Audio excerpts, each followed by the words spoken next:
হত্যাকাণ্ডৰ ঘটনাই কঁপাইছে হোজাই জিলা। অপৰাধীৰ ৰম্যভূমিত পৰিণত হোৱা হোজাইত বস্তাত ভৰাই থোৱা অৱস্থাত কালভাৰ্টত উদ্ধাৰ হ'ল ছাত্ৰৰ মৃতদেহ।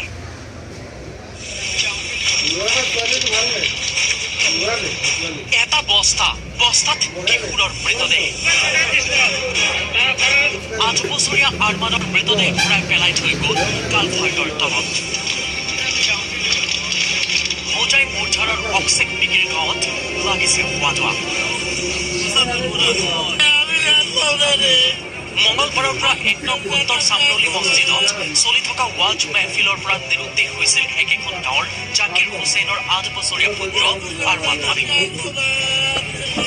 বুধবাৰে সন্ধিয়া মিকিৰ গাঁৱৰ এটা কালভাৰ্টৰ তলত উদ্ধাৰ হয় এটা বস্তাটোৰ দুৰ্গন্ধলৈ মন কৰি স্থানীয় ৰাইজে খবৰ দিয়ে আৰক্ষীক। আৰক্ষীৰ উপস্থিতিত বস্তা খুলি চাই ৰাইজে উদ্ধাৰ কৰে কণমানি আৰমান আলীৰ মৃতদেহ। মোৰ সন্দেহ বহুত আছে। হত্যা কৰা হৈছে মোৰ ল'ৰাটো।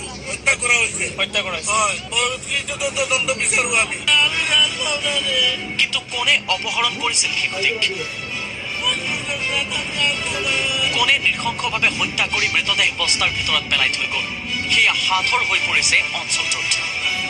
আৰক্ষীৰ তদন্তৰ পিছতহে ওলাব ঘটনাৰ প্ৰকৃত ৰহস্য।